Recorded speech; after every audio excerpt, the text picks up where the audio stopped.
தெய்வமானால் ஏதும் பயம் வேண்டாம். யெகோவா உன் தெய்வமானால் ஏதும் பயம் வேண்டாம். செங்கடலில் வழி திறந்த சீயோன் நாயகனே,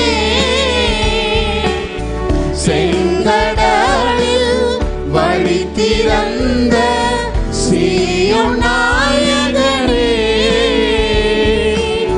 பந்தமின்றி பாலைவனத்தில் பராமரித்தாரே, பந்தமின்றி பாலைவனத்தில் பராமரித்தாரே. இஸ்ரவேலின் ஜனமே என்றும் இடறிட வேண்டாம். யெகோவா உன் தெய்வமானால் ஏதும் பயம் வேண்டாம். யெகோவா உன் தெய்வமானால் ஏதும் பயம் வேண்டாம். சத்ருக்களை சிதறடித்த சர்வ வல்ல தேவன், சத்ருக்களை சிதறடித்த சர்வ வல்ல தேவன், யுத்தத்தில் முன்னே நின்று ஜெயம் எடுத்தாரே, யுத்தத்தில் முன்னே நின்று ஜெயம் எடுத்தாரே. இஸ்ரவேலின் ஜனமே என்றும் இடறிட வேண்டாம். யெகோவா உன் தெய்வமானால் ஏதும் பயம் வேண்டாம். யெகோவா உன் தெய்வமானால் ஏதும் பயம் வேண்டாம். பயப்படாதே சிறு மந்தையே, நான் உன்னை பயப்படாதே சிறு மந்தையே, நான் உன்னை தயங்காதே மனம் கலங்காதே, உன் தேவன் தினம் காப்பே. தயங்காதே மனம் கலங்காதே, உன் தேவன் தினம் காப்பே. இஸ்ரவேலின் ஜனமே என்றும் இடறிட வேண்டாம். யெகோவா உன் தெய்வமானால் ஏதும் பயம் வேண்டாம். யெகோவா உன் தெய்வமானால் ஏதும் பயம் வேண்டாம். அப்படியே இருக்கிற கண்களை மூடி, அவர் நம்முடைய தெய்வமாய் இருக்கும் பொழுது நம்முடைய வாழ்க்கையில பயங்கள் வேண்டாம். ஆமென். அருமையான கர்த்தருடைய பிள்ளைகளே, கர்த்தர் நம்மோடு கூட இருக்கிறார். யாக்கோபின் தேவன் நமக்கு உயர்ந்த அடைக்கலமாயிருக்கிறார். யாக்கோபின் தேவன் நமக்கு உயர்ந்த அடைக்கலமாயிருக்கிறார். ஆபத்து காலத்திலே அவர் அனுகூலமான துணையுமானவராயிருக்கிறார். ஆமென். Praise the Lord. சத்துருக்களை ஆமென் சிதறடித்த, ஆமென், செங்கடலின் ஆமென் நடுவிலே சத்துருக்களை சிதறடித்த உன்னதமான தேவன் நம்மோடு கூட உண்டு. அவர் சர்வ வல்லமை உள்ள தேவன். Amen. Praise the lord. Hallelujah, hallelujah, hallelujah. இஸ்ரவேலின் ஜனமே, ஆவிக்குரிய இஸ்ரவேலராகிய நீங்களும் நானும் எதற்கும் பயப்பட தேவையில்லை. ஏனென்றால் யெகோவாவாகிய தேவன், அவன் கண்மலையான தேவன் நம்மோடு கூட இருக்கிறார். ஹல்லேலூயா. சங்கீதக்காரன் சொல்லுகிறது போல, ஆபத்து நாளில் எனக்கு எதிரிட்டு வந்தவர்கள், ஆமென், பிரைஸ் தி லார்ட், கர்த்தரோ எனக்கு அந்த நேரத்தில் ஆதரவா இருந்தா, அனுகூலமா இருந்தா, கோட்டையா இருந்தா, துருகமா இருந்தா, எல்லாவற்றுக்கும் எல்லாமுமா இருந்தா என் இயேசு பெரியவர் என்று சொல்லுகிற பிள்ளைங்க, ஓ விடுதலையோடு கத்துற ஆண்டவரே, நீ நல்லவர் அப்பா, உமை போல ஒரு நல்ல தேவன் இல்ல ஆண்டவரே, நீரே உயர்ந்தவர் அப்பா, ஓ நீரே எல்லாவற்றையும் செய்ய வல்லவர் அப்பா, நீ செய்ய நினைத்த காரியம் ஒருபோதும் தடைபடாத ஆண்டவரே. ஹல்லேலூயா. என் கர்த்தர் எனக்காக யாவற்றையும் செய்து முடிப்பா. ஆமென், பிரைஸ் தி லார்ட். எத்தனை பேர் சொல்ல முடியும், கர்த்தர் எனக்காக யாவற்றையும் செய்து முடிப்பா, யாவற்றையும் செய்து முடிப்பா.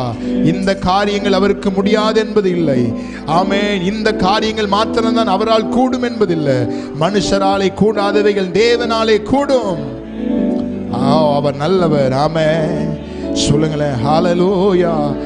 சங்கீதக்காரன் சொல்லுகிறது போல, என் ஆத்துமாவை ஏன் எனக்குள் தயங்குகிறாய், ஏன் எனக்குள் தியங்குகிறாய், தேவனை நோக்கி நீ காத்திரு, அவரிடத்திலிருந்து ரட்சிப்பும் மீட்பும் வரும், அப்படி என்னை நடத்துகிற தேவனை நான் துதிப்பேன் என்று உங்களுடைய ஆத்துமா இந்த ஆமென் இந்த வேளையிலும் சொல்லுவதாக, நான் இன்னும் தேவனை துதிப்பேன், இன்னும் என் தேவனை நான் மகிமைப்படுத்துவேன். ஏனென்றால் என் தேவன் வெற்றி சிறந்தவர், என் தேவன் என் வெற்றி சிறந்தவர், எல்லாவற்றையும் வெற்றி சிறந்தார். ஹல்லேலூயா, ஹல்லேலூயா. ஆமென். என்னை முற்றும் ஒப்புவித்தேனே, ஏற்று என்றும் நடத்துவீரே, ஸ்தோத்திரம். என்னை முற்றும் ஒப்புவித்தேனே, ஏற்று என்றும் நடத்துவீரே, ஸ்தோத்திரம். எப்படியா உம் வருகையிலே ஏழை என்னை சேர்த்திடுமே, எப்படியாய் உம் வருகையிலே ஏழை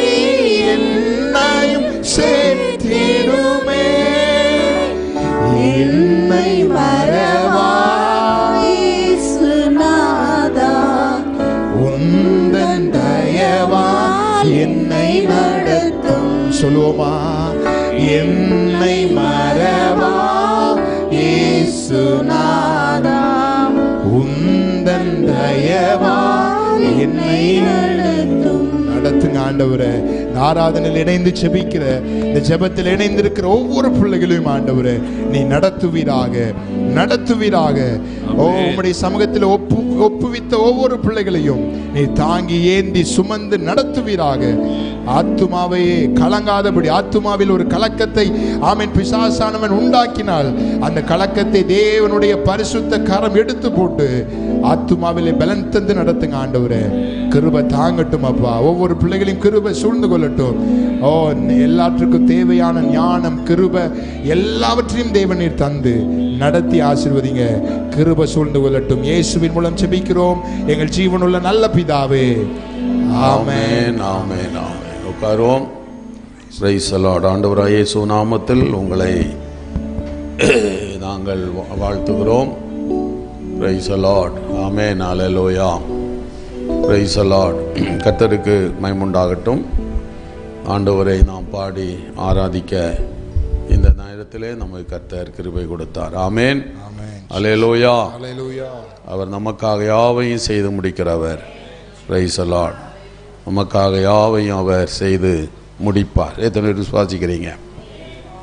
ஹல்லேலூயா, சோத்திரம். சிலர் எனக்கு யார் உண்டு, இந்த பூமியிலே இந்த உலகத்தில் யார் உண்டு, எனக்கு யார் உண்டு என்று சொல்லி புலம்புகிற மக்களை நாம் பார்க்கலாம். நீங்கள் சொல்லுகிற ஒவ்வொரு வார்த்தைக்கும் கர்த்தருடைய பதில், நான் உனக்கு உண்டு, நான் உனக்கு உண்டு, நான் உனக்கு உண்டு. ஆமென், ஹல்லேலூயா. கர்த்தருக்கு மகிமையுண்டாகட்டும். நாம் வேதத்திலிருந்து ஒரு சில காரியங்களை கவனிக்கலாம்.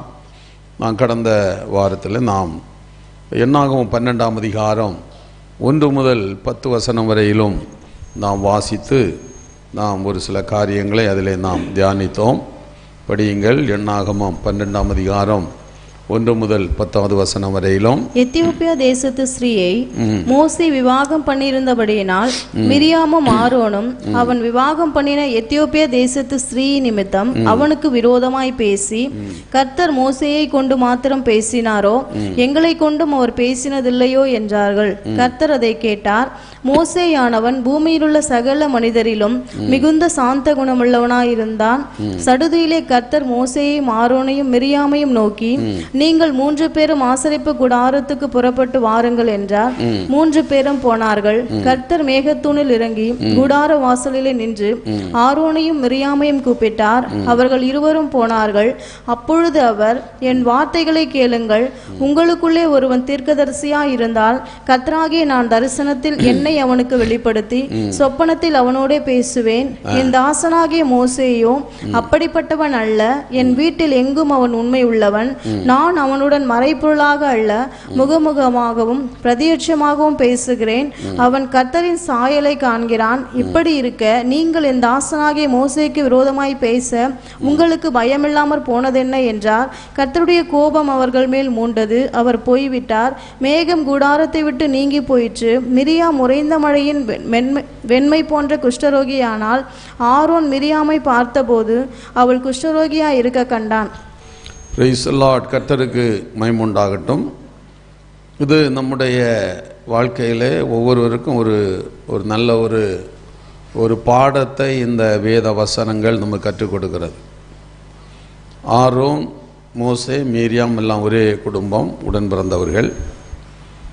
மோசே ஆண்டவர் அவருடைய கனமான ஊழியத்திற்கென்று அவர் அழைத்தார். அவன் அரண்மனையிலே 40 ஆண்டு காலங்கள் ராஜகுமாரத்தின் மகன் என்று எண்ணப்பட்ட நிலையிலே வாழ்ந்து கொண்டிருந்தான்.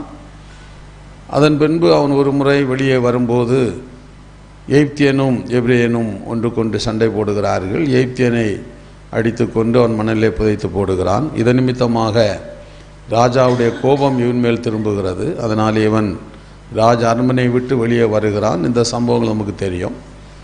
அதே நேரத்தில் அவன் மாமனாருடைய ஆடை மேய்த்து கொண்டிருக்கும் போது அங்கே அவனுக்கு ஒரு பெரிய தரிசனங்கள் உண்டாகிறது. அந்த யாத்ரா 3ஆம் அதிகாரத்திலே முச்சடியிலே ஆண்டவர் அவனுக்கு தரிசனத்தை கொடுத்து அப்படியாய் அவன் ஆண்டவருடைய காரியங்களை செய்யும்படி தன்னை அர்ப்பணித்து வருகிறான். அப்படி இருக்கும்போது அவன் மீதியானுடைய தேசத்திலே ஒரு பெண்ணை அவன் விவாகம் பண்ணியிருந்தான். அவருடைய பெயர் சிப்போராள். ஒருவேளை அவள் இறந்திருக்கலாம். இறந்த பின்பு அவன் எத்தியோப்பியா ஸ்திரியை அவன் விவாகம் பண்ணியிருக்கலாம். அது நிமித்தமாக ஆரோனும் மீரியாமும் அவனுக்கு விரோதமாய் பேசினதாக அதை தேவ கோபம் இறங்கி தேவன் இறங்கி வந்து அவரோடு பேசவும் மோசேயுடைய காரியங்களை அவர்களுக்கு வெளிப்படுத்தவும், கடைசியாக பார்க்கும்போது ஆண்டவர் போன பின்பு மீரியாமுக்கு அவனுடைய வாழ்க்கையில் என்ன வந்தது? அவளுக்கு குஷ்டம் வந்தது என்பதை பற்றி நாம் பார்க்கிறோம். இந்த மீரியாம் என்று சொல்லும்போது நான் சொன்னேன், கலகம் செய்கிறவள், தடித்த வார்த்தைகளை பயன்படுத்துகிறவள், கசப்பு, கொளுத்த போன்ற பல அர்த்தங்கள் அவளுக்கு கொடுக்கப்பட்டிருக்கிறது. சரி, நாம் கடந்த வாரத்திலே அதை கவனித்தோம். ஆரோனை குறித்து கவனித்தோம். அதாவது ஆரோனுடைய அழைப்பு என்ன? மோசேக்கு ஆரோன் யாராக இருக்க வேண்டும்? வாயாக இருக்க வேண்டும். அவன் கடைசி வரை வாயாக தான் இருக்கணும். ஆனால் இப்போ என்ன பிரச்சனைன்னா, ஆரோனும் மீரியாம் என்ன பேசுகிறாங்க? தேவன் மோசையோடு கொண்டு தானே பேசினார், எங்களோடு கொண்டு பேசவில்லையா என்று ஒரு கேள்வி அங்கே எழும்புகிறது. அப்போ அர்த்தம் என்னன்னா, இவர்கள் மோசேயின் தலைமைத்துவத்தை ஏற்றுதான் ஆரோனும் மீரியாமும் இருக்க வேண்டும். ஆரோனும் மீரியாமும் மோசேயுடைய மூத்தவர்கள், வயதிலே குறைந்தது தான் மோசே. ஆனாலும் மோசேயுடைய தலைமைத்துவத்தை ஏற்றுதான் ஆரோனும் மீரியாமும் காணப்பட வேண்டும். கொஞ்ச நாள் அப்படி இருந்தாங்க. இப்போ அவங்களுக்குள்ள எண்ணம், எத்தனை நாள் நம்ம இவனைகளை இருக்கிறது, எத்தனை நாள் இவனைகளை இருக்கிறது. இவன் எப்போ பார்த்தாலும் ஆண்டவரோட நான் பேசினேன், அப்படி இப்படி பேசினேன் அப்படின்லாம் சொல்கிறான். நம்ம ஆண்டவர்கிட்ட பேசினதெல்லாம் வெளியே என்ன செய்யலை, வரல. இவன் பேசினது மட்டும்தான் வெளியே வருது. எத்தனை நாள் இப்படி இருக்கிறது என்றுள்ள ஒரு எரிச்சல், ஒரு பொறாமை கூட வந்திருக்கலாம். எப்படியோ இவர்கள் மோசேயின் தலைமையில் திருப்தியாக இருந்தவர்களுக்கு இப்பொழுது திருப்தி கொஞ்சம் குறைவு. திருப்தி குறைந்ததுனால தான் இவர்கள் மோசேயின் தலைமைக்கு விரோதமாக என்ன செய்கிறார்கள்? பேசுகிறார்கள். அல்லேலூயா. Praise the lord. கர்த்தருக்கு மகிமை உண்டாகட்டும். இங்கே நாம் பார்க்கும்போது அதை குறித்து ஆரோனை குறித்து நாம் கவனித்தோம். ஆரோன் மோசேக்கு ஒரு வாயாக இருக்க வேண்டுமே தவிர தலைவனாக என்ன செய்யவில்லை, அழைக்கவில்லை. அப்போ தேவன் நம்மை ஒவ்வொருவரையும் ஒரு பாதையிலே அழைக்கிறார்.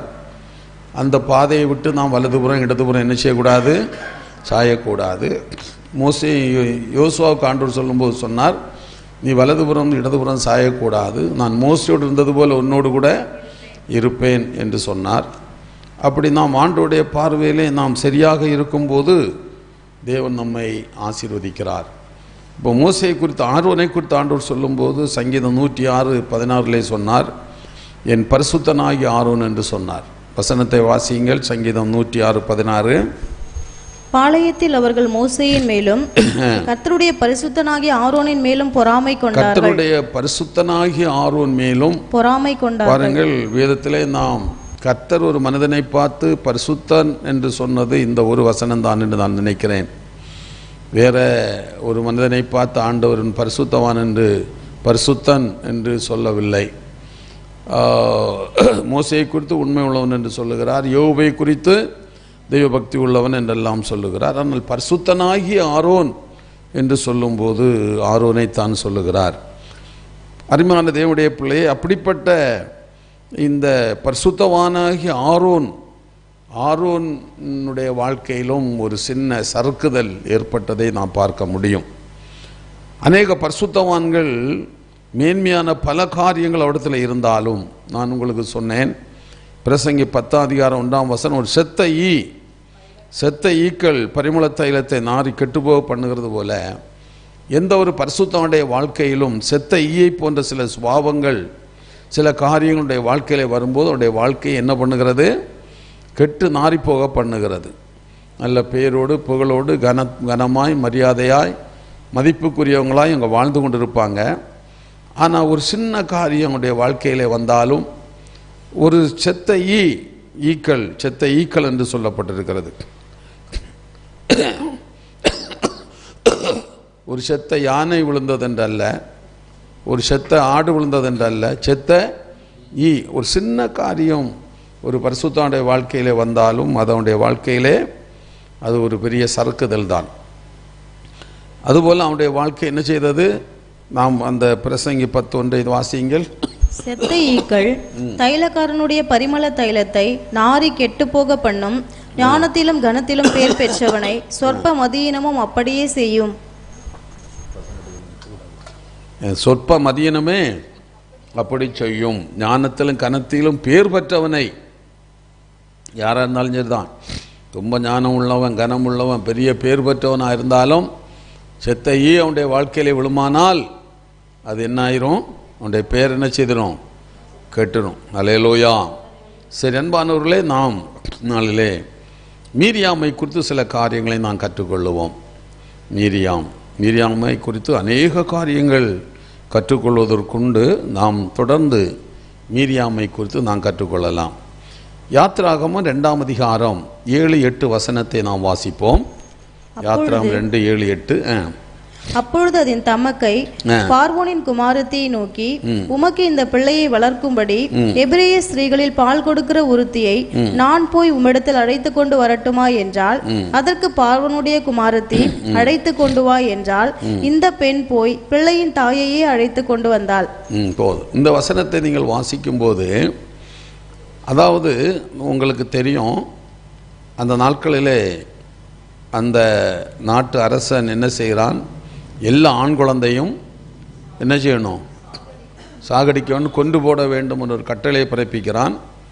மருத்துவச்சிகளுக்கு அந்த கட்டளையை சொல்லுகிறான். அந்த மருத்துவச்சிகள் தெய்வத்துக்கு பயந்ததினாலே மருத்துவச்சிகள் என்ன சொல்லுகிறார்கள், நாங்கள் எபிரேய ஸ்திரீகளுக்கு விட்டு போமுன்னவே குழந்தை பிறந்துருது, அவங்க நல்ல பலசாலிகள், ஆகையினால் அங்கே போமுன்னா குழந்தை பிறந்துட்டு நாங்கள் என்ன பண்ண முடியும் அப்படி என்று சொல்லுகிறார்கள். அவர்கள் தெய்வத்துக்கு பயந்ததினாலே தேவன் அவர்களை ஆசீர்வதித்தார் என்று சொல்லி நாம் பார்க்க முடியும். ஆனால் அதை மீறி அநேகர் பிள்ளைகளை, ஆண் பிள்ளைகளை எல்லாவரையும் கொண்டு போட்டார்கள். இந்த சம்பவம் இருக்கிறது. ஆனால் இங்கே மோசேயை நீங்கள் பார்க்கும்போது, மோசேயின் தாய் 3 மாதம் அளவும் இந்த குழந்தையை மோசேயை வெளியே தெரியாதபடி அழகாக பாதுகாத்து கொண்டாள். நல்லா உங்களுக்கு தெரியும், குழந்தை பிறந்த உடனே என்ன செய்யும்? அழும். அழையலைன்னா அழ வைப்பாங்க நம்ம ஆளுகள் கிள்ளி. டாக்டர்லாம் வந்து கேட்பாங்க, குழந்தை அழுதான்னு கேட்பாங்க.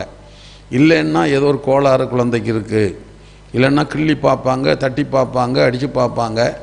அழையலைன்னா பிள்ளைக்கு என்ன இருக்குது, ஏதோ ஒரு பலவீனம் பிள்ளைக்கு இருக்குன்னு கண்டுகொள்வார்கள்.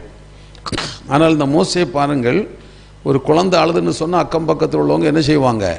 கட்டாயம் அது எப்படியாவது வெளியே கசிந்துடும். ஆனால் 3 மாதம் வரையிலும் அந்த தாய் அந்த குழந்தையை என்ன செய்தால், தாய்க்கு மட்டுமல்ல எல்லாருக்குமே பங்குண்டு.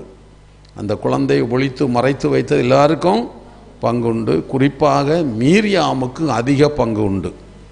புரியுது உங்களுக்கு? நான் பிள்ளைகள் எல்லாம் வெளியே போவாங்க வருவாங்க, நான் பெண் பிள்ளைகள் என்ன செய்கிறதில்ல, வெளியே போகிறதில்ல. நல்ல ஒரு பாதுகாப்பு. அப்போது இந்த மோசேயுடைய பாதுகாப்பிலே மிகுந்த அக்கறை உள்ளவளாக இந்த மீரியாம் இருந்தாள். நீங்கள் 1 முதல் 4 வரை வசனத்தை வாசிக்கும் போது படியுங்கள். லேவியின் குடும்பத்தாரில் ஒருவன் லேவியின் குமாரத்திகளில் ஒருத்தியை விவாகம் பண்ணினான். அந்த ஸ்ரீ கர்ப்பவதியாகி ஒரு ஆண் பிள்ளையை பெற்று அது அழகுள்ளது என்று கண்டு அதை 3 மாதம் ஒளித்து வைத்தாள். 3 மாதம் ஒளித்து வைத்தாள். அவள் அதை அப்புறம் ஒளித்து வைக்க கூடாமல் ஒரு நாணல் பெட்டியை எடுத்து அதற்கு பிசினும் கீழும் பூசி அதிலே பிள்ளையை வளர்த்தி நதியோரமாய். 3 மாதம் ஒளித்து வைத்ததிலே இந்த மீரியாமுக்கு நிறைய பங்கு உண்டு. உங்களுக்கு தெரியும், நம்ம குடும்பத்தில் கூட ஒரு குழந்தை பிறந்தா மூத்த பிள்ளைகள், பெண் பிள்ளைகள் அதிகமாக அந்த குழந்தை என்ன பண்ணுவாங்க? ரொம்ப அக்கறையாக பார்ப்பாங்க. ஒரு தாய் கூட அப்படி பார்க்க முடியாது. அந்த அளவுக்கு அக்கறையாக இந்த குழந்தையை பார்ப்பார்கள். மூத்த குழந்தை அது பெண் குழந்தையாக இருக்குமானால் அந்த அளவுக்கு அன்பு கூர்ந்து மற்ற குழந்தைகளை பார்ப்பார்கள். அப்போது இந்த மோசையை பாதுகாத்ததில், அப்போ அவங்க அம்மா சொல்லியிருப்பாங்க இல்லையா, இப்படியாக அம்மா ஆண் குழந்தையெல்லாம் கொல்லணும் சட்டம், நம்ம தம்பி அப்படி பத்திரமா பார்க்கணும், அழாத பார்க்கணும், இந்த அப்படி என்று சொல்லியெல்லாம் மீரியாமுக்கு தாய் சொல்லி கொடுத்துருப்பாங்க. அவளும் அதை அப்படியே அவள் பத்திரமாக அந்த குழந்தையை பாதுகாக்கிறாள். அது மட்டுமல்ல, 3 மாதத்துக்கு பிறகு அந்த குழந்தை என்ன செய்ய முடியல, ஒளித்து வைக்கன்னா அந்த அழ ஆரம்பிச்சிச்சு. எத்தனை நாள் அந்த குழந்தைய அழாத பாதுகாக்கிறது? சிலர் என்ன சொல்கிறாங்கன்னா, அவன் சொல்கிறான் இல்லையா, நான் கொன்னா உள்ளவன், எனக்கு பேச்சு திறமை இல்லை, நான் எனக்கு விக்கல் எல்லாம் வரும் அப்படின்னு. சிலர் என்ன சொல்கிறாங்கன்னா, குழந்தையிலே அதை வாயை பொத்தி அதுக்கு என்ன வந்து போச்சான், விக்கல் வந்து போச்சு அப்படின்னு சொல்கிறாங்க. அது என்ன நமக்கு தெரியல, திக்குவாய். ஆமாம், அது அந்த குழந்தைய பேச விடாமல் அழ விடாமல் மூக்கை பிடிச்சி வாயை பொத்தி அது திக்கு வாயாக வந்துச்சுன்னு சொல்கிறாங்க. ஏதோ அவங்க பக்கத்தில் இருந்து பார்த்தது மாதிரி. நம்ம பார்க்கல, நமக்கு தெரியாது. ஏதோ அவன் சொல்கிறான் திக்குவாயின்னு சொல்கிறான், எப்படியோ. அப்போ இந்த 3 மாதம் வரையிலும் இந்த குழந்தையை வளர்த்ததிலே யாருக்கு பெரிய பங்குண்டு? இந்த மிரியாமுக்கு பெரிய பங்குண்டு. அது மட்டுமல்ல, நாணல் பெட்டியிலே நாணல் பெட்டி செய்கிறாங்க. நாணல் பெட்டி செய்கிறதுல யாருக்கு பங்குண்டு? இந்த மிரியாமுக்கும் பங்கு நிச்சயம் இருந்திருக்க வேண்டும்.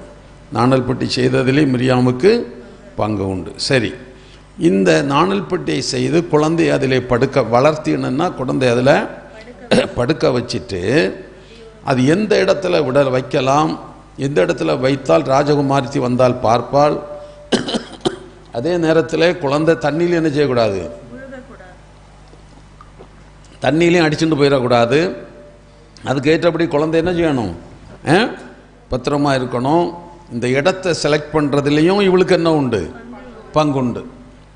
அதாவது நாணல் பெட்டி செய்கிறதுலேயும் மீரியாமுக்கு ஒரு பங்குண்டு.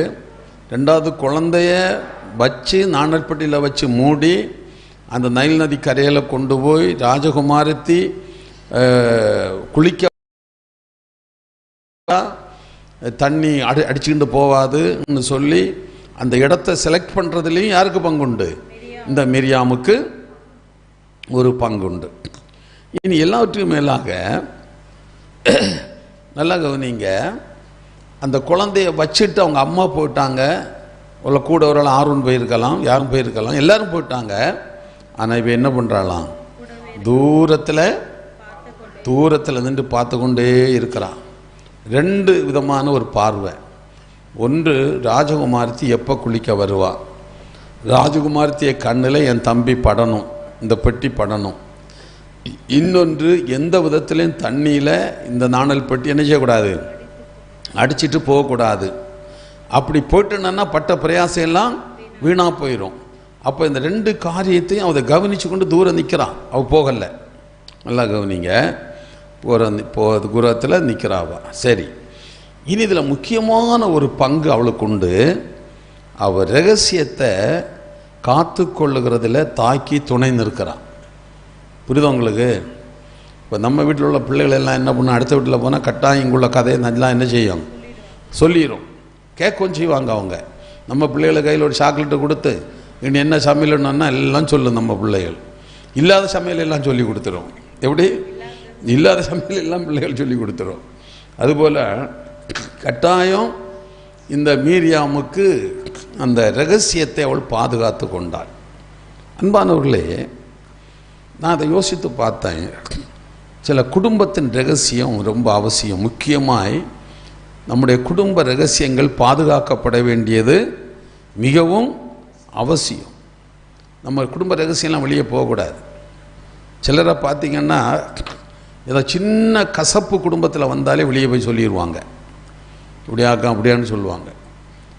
நீங்கள் அந்த நீதிமொழியின் புஸ்தகம் 11ஆம் அதிகாரம் 13ஆம் வசனத்தை வாசிங்க.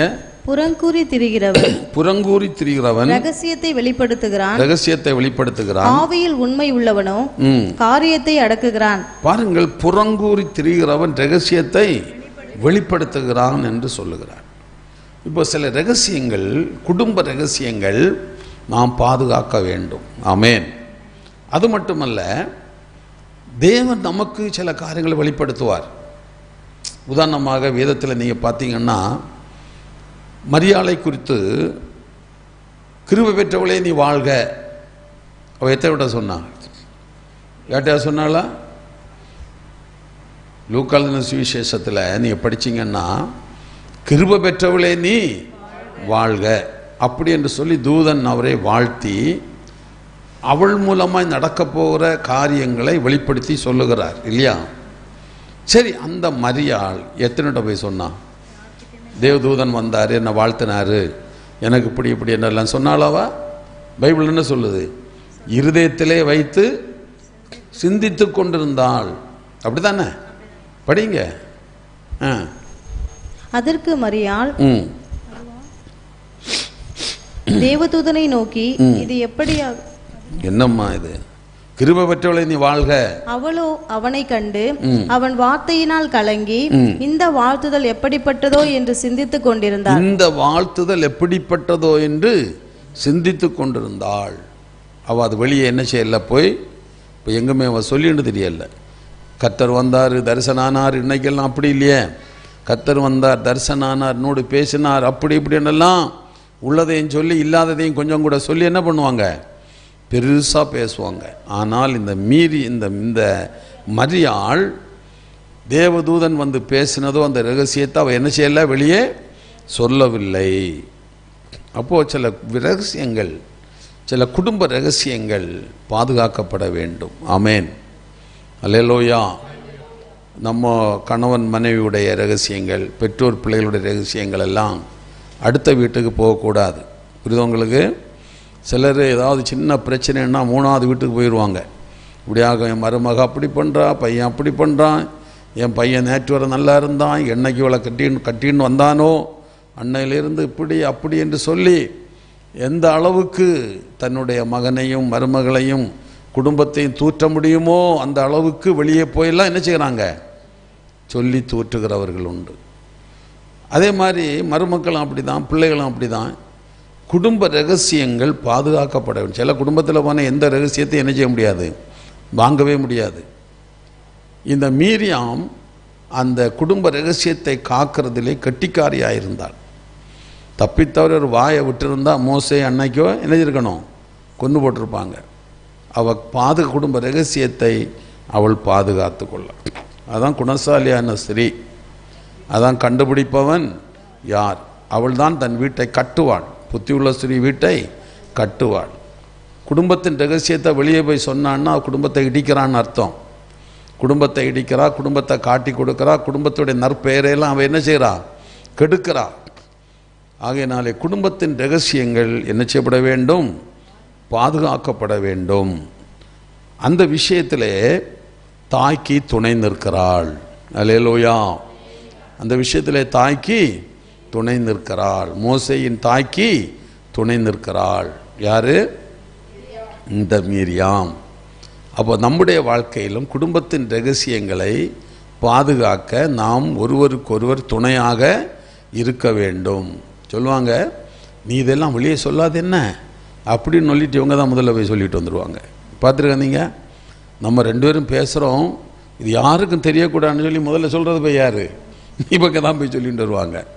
அப்படி இருக்கக்கூடாது. குடும்பத்தின் ரகசியத்தை நாம் பாதுகாத்து கொள்ள, எந்த ரகசியமானாலும் சரிதான், நல்லதோ கெட்டதோ எதுவானாலும் என்ன பண்ணணும்? அது வீட்டோடு இருக்கணும். வீட்டை விட்டு வெளியே என்ன செய்யக்கூடாது? போகவே கூடாது. அப்போ நம்ம குடும்பத்தின் பேர் கெட்டு போயிடும். நம்முடைய கௌரவமாக வாழ்ந்துக்கிட்டு இருப்போம். நம்ம அடுத்த வீடு தெரியாத நம்ம வாழ்ந்துக்கிட்டு இருப்போம். ஆனால் இவங்க போய் ஏதாவது சொல்லிட்டாங்கன்னா நம்ம குடும்பத்தின் கௌரவம் என்ன பண்ணிடும்? ஆமாம், அது கெட்டு போயிடும். அதை நாம் பாதுகாத்து கொள்ள வேண்டும். அதே மாதிரி நீங்கள் 1 தீமோத்தேயு 3ஆம் அதிகாரம் 9ஆம் வசனத்தை வாசித்தீங்கன்னா பவுல் தீமோத்தேயுவுக்கு சொல்லுகிறார், விசுவாசத்தின் ரகசியம் என்று சொல்லுகிறார். வாசியுங்கள். 1 தீமோத்தேயு 3:9வது வசனம். விசுவாசத்தின் ரகசியத்தை சுத்த மனசாட்சியிலே காத்துக்கொள்ளுகிறவர்களாயும் இருக்க வேண்டும். சுத்த மனசாட்சியிலே காத்துக்கொள்ளுகிறவர்களாகவும் இருக்க வேண்டும். விசுவாசத்தின் ரகசியம். அல்லேலூயா, அல்லேலூயா. விசுவாசத்தில் என்னையா ரகசியம்?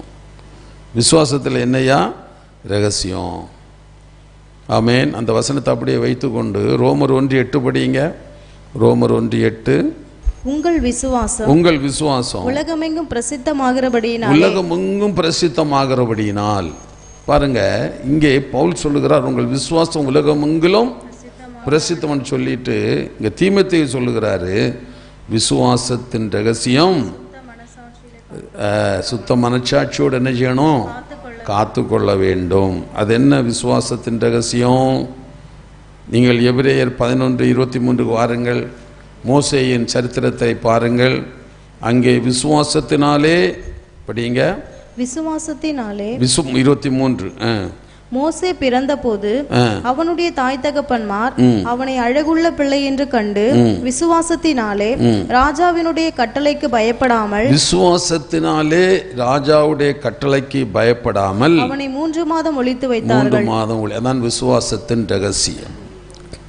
விசுவாசத்தின் ரகசியம் என்று சொல்லும்போது மோசே அழகுள்ள குழந்தை என்று கண்டு 3 மாதம் மழையிலும் விசுவாசத்தோடு ரகசியமாக அதை வைத்து கொண்டார்கள், காத்து கொண்டார்கள்.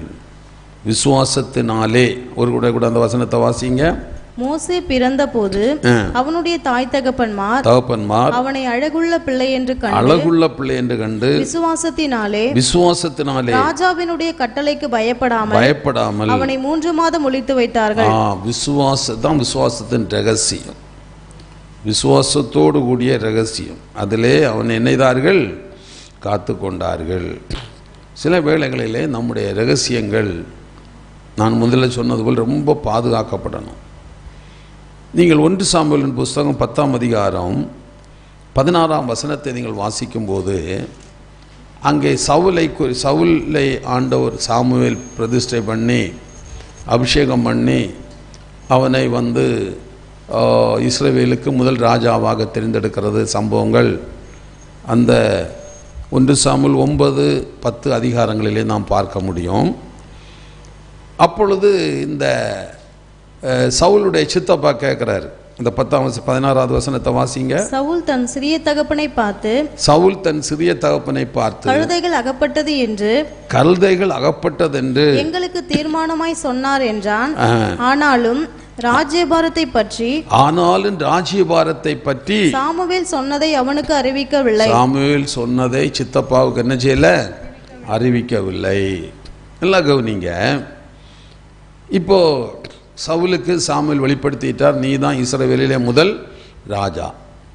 இப்போ சித்தப்பா கேட்குறாரு, சவுலுடைய சித்தப்பா கேட்குறாரு, என்னப்பா சாமுவேல் தீர்க்கதரிசியிட போனேன்னு கேள்விப்பட்டேன், ஒரு பெரியவர் இல்லவா, உனக்கு வருங்காலம் எதிர்காலத்தை பற்றியெல்லாம் சொல்லியிருப்பாரே, அவர் என்ன சொன்னாருன்னா ஆடை பற்றி தான், கழுதை காணாது போன கழுதையை பற்றி தான் சொன்னார், வேற ஒன்றுமே அவர் எனக்கு சொல்லலை அப்படின்னு சொல்லுகிறார். பாருங்க, அந்த சவுல் அந்த ரகசியத்தை பாதுகாக்கிறார். அவன் சொல்லியிருந்தான்னா ஒருவேளை சவுல் சொல்லியிருந்தா சித்தப்பவனை கொன்று இருப்பான், கொன்னுட்டு தான் ராஜாவாகலான்னு பார்த்துருப்பான். அப்படி தானே பழைய காலங்களில் நடந்தது. இல்லைன்னா அவனுக்கு மேலே பொறாமை கொண்டிருப்பான், எரிச்சல் கொண்டிருப்பான், அவனுக்கு விரோதமாக சில காரியங்களை அவன் செய்திருப்பான். ஆனால் அவன் என்ன பண்ணல, அதை இல்லை, அவர் சாமுவேல் சொன்னார், ஆடை பற்றி கழுதையை பற்றி சொன்னார் அப்படின்னு சொல்லி அதை விட்டுட்டான். இன்னும் கொஞ்சம் யோசித்து பாருங்க அன்பானவர்களே. அப்போ சில வேளை இந்த ரகசியங்கள் என்ன செய்யணும், நம்ம ஆண்டவர் நமக்கு சொல்லுகிற ரகசியங்கள் எல்லாம் மற்றவங்களுக்கு சொன்னால் அவங்களுடைய பொறாமைக்கு ஏதுவாக மாறும், எரிச்சலுக்கு மேதுவாக மாறும். இப்போ ஆண்டவர் நமக்கு சில காரியங்களை சொல்லுவார், நம்ம போய் சொல்லுவோம், உடனே அவங்களுக்கு என்ன வந்துடும், பொறாமை வந்துடும், எரிச்சல் வந்துடும். யோசேப்பு விஷயத்தில் அப்படி தானே ஆச்சு. யோசேப்பு என்ன பண்ணுறாரு, தனக்கு சொப்பனங்களை போய் சொல்கிறாரு, தரிசனங்களை சொல்கிறாரு. ஒருக்கா யோசேப்பு என்ன சொன்னார், கதிர்கட்டுகள் எல்லாம் ஒரு கதிர்கட்டு என்ன பண்ணுச்சு, வணங்குச்சுன்னு சொன்னோன்னா உடனே அங்கே எரிச்சல் ஆரம்பிச்சாச்சு. அதே மாதிரி இன்னும் வேற ஒன்று சொன்னார் இல்லையா, சூரிய சந்த நட்சத்திரங்கள் எல்லாம் என்ன 12 என்ன வணங்கி வச்சது. அவன் கண்டது தானே சொன்னான், பொய்யா சொன்னான், உண்மை தானே சொன்னான். அவன் களங்கம் இல்லாமல் அவன் சொல்லிட்டான், களங்கம் இல்லாமல் அவன் சொல்லிட்டான். சொன்னதுனால விளைவென்ன, அன்னையிலிருந்து அவனுக்கு மேலே என்ன உண்டாச்சு, உங்களுக்கெல்லாம் மொத்த எரிச்சலும் உண்டாச்சு. கடைசியில் அவனை விற்கவும் காரணம் அதுதான் வந்து முடிஞ்சது. அப்போ யோசேப்பு அதை மனதில் சொல்லாமல் மனதில் வச்சிருந்த அந்த பிரச்சனையே இல்லை, இந்த பிரச்சனையே இல்லை. அவன் சொன்னான். அதுபோல் சிலர் ஆண்டவர் நமக்கு சில காரியத்தை வெளிப்படுத்துவார், நம்முடைய பிள்ளையை குறித்து வெளிப்படுத்துவார், எதிர்காலத்தை குறித்து வெளிப்படுத்துவார். அப்போ நீங்கள் சொன்னீங்கன்னா மற்றவங்களுக்கு பொறாமைக்கு ஏதுவாகும், எரிச்சலுக்கு ஏதுவாகும். பைபிள் சொல்லுது, பொறாமைக்கு முன்பாக ஏற்று நிற்கத்தக்கவன் யார். இயேசுவை பொறாமைன்னு தான் சிலுவையில் அரைஞ்சாங்கன்னு சொல்லுது. பொறாமைக்கு முன்பாக பொறாமைக்கு முன்பாக நிற்கத்தக்கவன் யார். பயங்கரங்க, பொறாமை பயங்கரங்க. கண்ணு சொல்லுவாங்க இல்லையா, கண்ணு, சிலருடைய கண் பார்வை பொல்லாத கண் பார்வை, ரொம்ப அதுதான் எத்தனையோ காரியத்தை நாம் சொல்ல முடியும். ஆகையினால சில காரியங்கள் ஆண்டவர் நம்மோடு பேசுகிற காரியங்கள், சில சொப்பனங்கள், சில தரிசனங்கள் நாம் மனதில் வச்சுட்டு ஜெபம் பண்ணிகிட்டே இருக்கணும். மரியாள் அந்த சொப்பனத்திலே தேவதூதன் சொன்ன காரியத்தை இருதயத்திலே வைத்து சிந்தித்து கொண்டிருந்தாள். நம்ம ஜெபிக்கணும். சொப்பனத்தை பார்த்தோன்னே உடனே சொல்லக்கூடாது, கர்த்தர் என்ன காட்டினாரு, அதை காட்டு இதை காட்டாருன்னு சொல்லியாச்சுன்னா அதுக்கு நடக்கலைன்னா கேட்குறவன் கேவலமாக நினைப்பான். என்னையா அந்த அம்மா அப்படி சொல்லிச்சு, அந்த ஐயா அப்படி சொன்னார், கர்த்தர் காட்டினாருன்னு ஒன்னாரு, ஏன் கர்த்தர் காட்டினது எங்கே போச்சுது அப்படின்னு சொல்லுவாங்க. அப்போ சில சொப்பனங்கள் தரிசனங்கள் ஆண்டவர் நமக்கு காட்டினாலும் நம்ம மனதில் வச்சு நம்ம ஜெபம் பண்ணணும். அல்லேலூயா. யோசேப்பை போல களங்கம்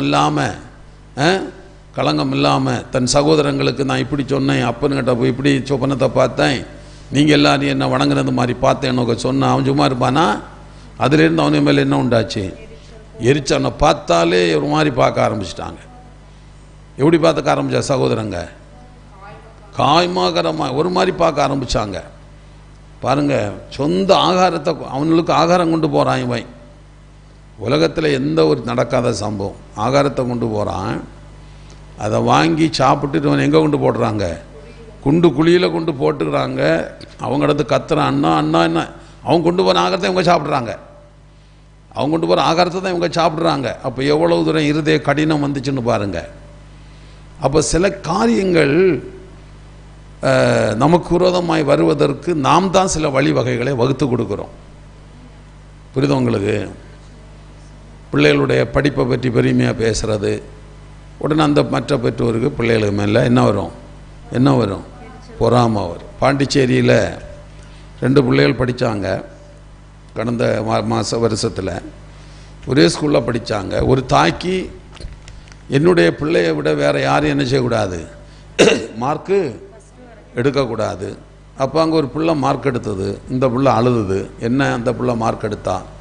உடனே அந்த பிள்ளை கூல்ட்ரிங்க்ஸில் விஷத்தை கலந்து கொடுத்து அந்த பிள்ளையை சாகடிச்சிட்டான். கொஞ்சம் யோசிங்க நீங்கள். அப்போ சில காரியங்களுக்கு நம்ம தான் வழிவகுத்து கொடுக்குறோம். அப்போது ஆண்டவர் நம்மோடு பேசுவார், நம்முடைய எதிர்காலத்தை பேசுவார், நம்ம வருங்காலத்தை பேசுவார், நம்ம பிள்ளைகளை குறித்து பேசுவார், குடும்பத்தை குறித்து பேசுவார். உடனே நம்ம எல்லாம் என்ன செய்யக்கூடாது? மற்றவங்கள்ட்ட சொல்லிகிட்டு இருக்கக்கூடாது. நீங்கள் சொன்னீங்கன்னா பொறாமை, எரிச்சல், அதுவரை நல்லா பேசிகிட்டு இருப்பாங்க. அதுக்கப்புறம் என்ன ஆகும்? அதுக்கப்புறம் எரிச்சலோடு பார்ப்பாங்க. அதுதான் இந்த யோசேப்புடைய வாய் கொழுப்பு தான் கடைசியில் என்னாச்சுது? இந்த மாதிரி பாடெல்லாம் படுவதற்கு காரணம் ஆச்சுது. அதனால் அது நம்ம அந்த விஷயத்திலே நம்ம கொஞ்சம் ஞானமாக நாம் செயல்படணும். ஆமென், அல்லேலூயா. இந்த விஷயத்தில் மீரியாம் என்ன செய்தாள்? ரகசியத்தை அவள் காத்து கொண்டாள். இன்னும் நீங்கள் ஏசாயா 39ஆம் அதிகாரம், ஏசாயா 39ஆம் அதிகாரம் விடுங்க, 1 முதல் 4 வசனம் வரை படிங்க. அக்காலத்திலே பலதானின் குமாரனாகிய மெரோதாக் பலாதான் என்னும் பாபிலோனின் ராஜா எசேக்கியா வியாதிப்பட்டிருந்து ஆரோக்கியமானதை கேள்விப்பட்டு, எசேக்கியா ஆரோக்கியமாயிருந்து வியாதிப்பட்டு ஆரோக்கியம் வந்ததை கேள்விப்பட்டு அவனிடத்திற்கு நிருபங்களையும் வெகுமானத்தையும் அனுப்பினான். எசேக்கியா அவர்களை கண்டு சந்தோஷப்பட்டு தன் பொக்கிஷ சாலையையும் வெள்ளியையும் பொன்னையும் கந்தவர்க்கங்களையும் நல்ல பரிமள தைலத்தையும் தன் ஆயுத சாலை அனைத்தையும் தன் பொக்கிஷ சாலைகளில் உள்ளது எல்லாவற்றையும் அவர்களுக்கு காண்பித்தான். எசேக்கியா தன் அரமனையிலும் தன் ராஜ்யத்தில் எங்கும் அவர்களுக்கு காண்பியாத பொருள் ஒன்றுமில்லை, காண்பியாத பொருள் ஒண்ணுமே இல்லை. அப்பொழுது ஏசாயா தீர்க்கதரிசி எசேக்கியா ராஜாவினிடத்தில் வந்து, அந்த மனுஷர் என்ன சொன்னார்கள், எங்கே இருந்தும் இடத்தில் வந்தார்கள் என்று கேட்டான். அதற்கு எசேக்கியா, பாபிலோன் என்னும் தூரதேசத்திலிருந்து என்னிடத்திற்கு வந்தார்கள் என்றான். அப்பொழுது அவன், உம்முடைய வீட்டில் என்னத்தை பார்த்தார்கள் என்று கேட்டான். அதற்கு எசேக்கியா, என் வீட்டில் உள்ளது எல்லாவற்றையும் பார்த்தார்கள், என் பொக்கிஷங்களில் நான் அவர்களுக்கு காண்பியாத பொருள் ஒன்றுமில்லை என்றான். பாருங்கள், எல்லாத்தையும் காட்டிட்டான். அடுத்த தேசத்து ராஜா இவனுக்கு வாழ்த்துதல் அனுப்பி கொஞ்சம் பரிசு பொருளை கொடுத்து அனுப்புகிறாங்க. எப்படி? போய் பார்த்துட்டு வாங்க, எசேக்கியா வியாதிப்பட்டார், இப்போ சுகமாயிட்டார், போய் பார்த்துட்டு வந்து என்னுடைய வாழ்த்துதலை சொல்லுங்கன்னு சொல்லி ஆள் அனுப்புகிறான். அவன் வரைச்சில சும்மா இருமா கொஞ்சம் பரிசு பொருளெல்லாம் கொண்டு வந்துருக்கிறான். கொண்டு வந்தோடனே இவங்க என்ன பண்ணிட்டாங்க? எசேக்கியா என்ன பண்ணிட்டாரு? கொண்டு வந்து அரண்மனை பொக்கிஷம் எல்லாம் பாதுகாக்கப்பட வேண்டியது. நீங்கள் எல்லாத்தையும் காட்டுவீங்க. இங்கே உங்களுடைய அந்தரங்க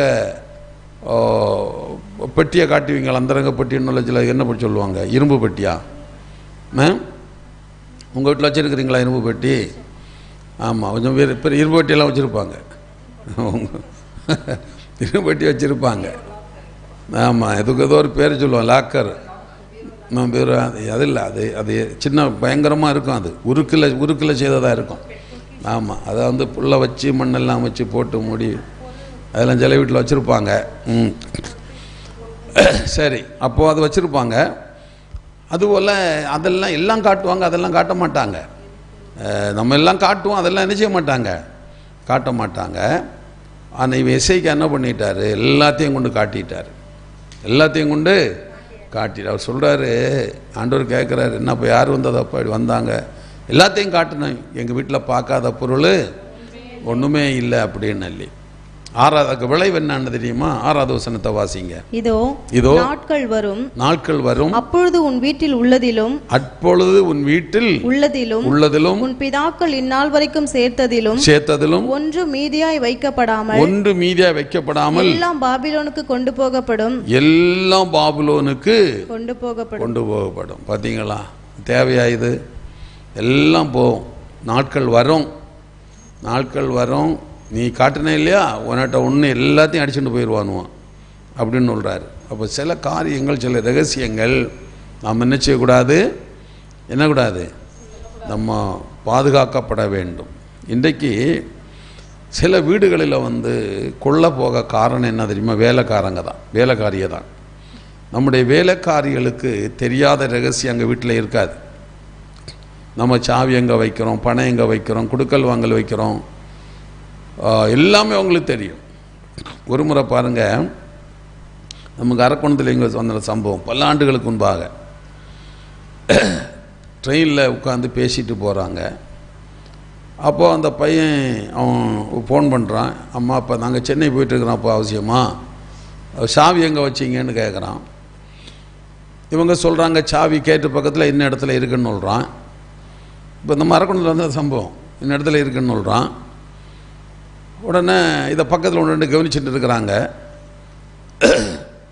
அந்த இடத்துல இருக்காப்பா, எடுத்து திறந்து போ அப்படின்னு எல்லாம் சொல்கிறாங்க. அந்த பையன் ஆமாம் ஆமான்னு அவங்க கேட்குறான். இவங்களும் சொல்லிகிட்டே இருக்கிறாங்க.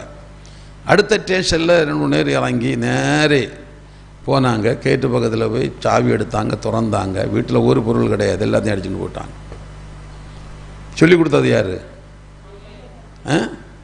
நம்ம ஆளுகள் பஸ்ஸில் பிரயாணம் பண்ணினா 5 ஆண்கள் இருப்பான், 25 பெண்கள் இருப்பினும். இல்லை 25 ஆண்கள் இருந்து 5 பெண்கள் இருப்பாங்க. ஆனால் அந்த 25 ஆண்களை சத்தம் மொழியே கேட்காது, இந்த பெண்களுடைய சத்தம் தான் மொழியே கேட்கும். அதே மாதிரி ஆட்டோவில் யாருன்னா அது அப்படி தான், எல்லா ரகசியமும் சொல்லுவாங்க. ஆட்டோக்காரன் கேட்டுக்கிட்டே இருப்பான். டேக்ஸி பிடிச்சிட்டு போங்க, குடும்ப ரகசியம் எல்லாம் சொல்லுவோம், அவங்க டிரைவர் கேட்டுக்கிட்டே இருப்பான். அதனால் சில குடும்ப ரகசியங்கள் கேட்கணுன்னா நான் சொல்லுவேன், ஆட்டோ டிரைவர்கிட்ட கேளுங்க, டேக்ஸி டிரைவர்கிட்ட கேளுங்க, எல்லாம் சொல்லுவான் அப்படின்னு. அப்போ பாருங்கள், நம்முடைய வாழ்க்கையில் தேவன் சில காரியங்களை நமக்கு செய்யும்போது அதை என்ன செய்யணும்? ரகசியமாக என்ன செய்யணும்? பாதுகாக்கணும். ஆமாம். நீங்கள் ஆதியாகமம் 27ஆம் அதிகாரம் 5ஆம் வசனத்தை வாசிங்க. ஆதியாகமம் 27 5ஆம் வசனத்தில் ரெபேக்காளை குறித்து சொல்லப்பட்டிருக்கிறது. ஈசாக்கு தன் குமாரனாகிய ஏசாவோடே பேசுகையில் ரெபேக்காள் கேட்டுக்கொண்டிருந்தாள். ரெபேக்காள் கேட்டுக்கொண்டிருந்தாள். ஏசா வேட்டையாடி கொண்டு வரும்படி ரெபேக்காள் கேட்டுக்கொண்டிருந்தாள். இப்போ ஈசாக்கு ஏசாவிடத்தில் ரகசியமாக சொல்கிறாரு. என்ன சொல்கிறாரு? அப்பா எனக்காக வனத்துக்கு போய் வேட்டையாடி நீ கொண்டு வான்னு சொல்கிறாரு.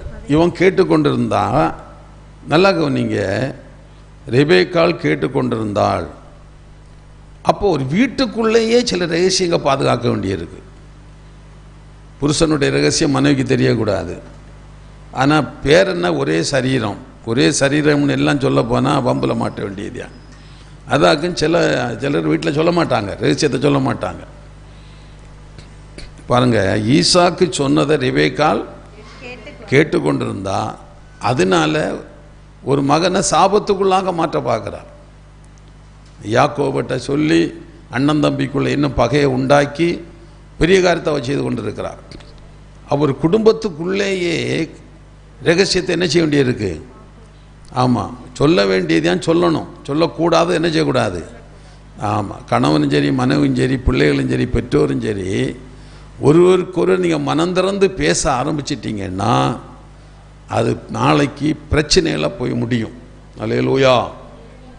ஒளிவுமுறை இல்லாமல் இருக்கிறது ரொம்ப நல்லது தான், அதில் தப்பு இல்லை. அந்த எல்லாருக்கிட்டையும் அந்த ஒளிவுமறைவு பாதுகாத்து கொள்ளக்கூடிய சுவாமி இருக்குமான்னு நமக்கு தெரியாது. புரியுதா? நமக்கு தெரியாது. ஒரு முறை நான் இந்த இதில் பார்த்துட்டு இருந்தேன். ஒரு திருமணம் நிச்சயிக்கப்பட்டு ஒழுங்காச்சு.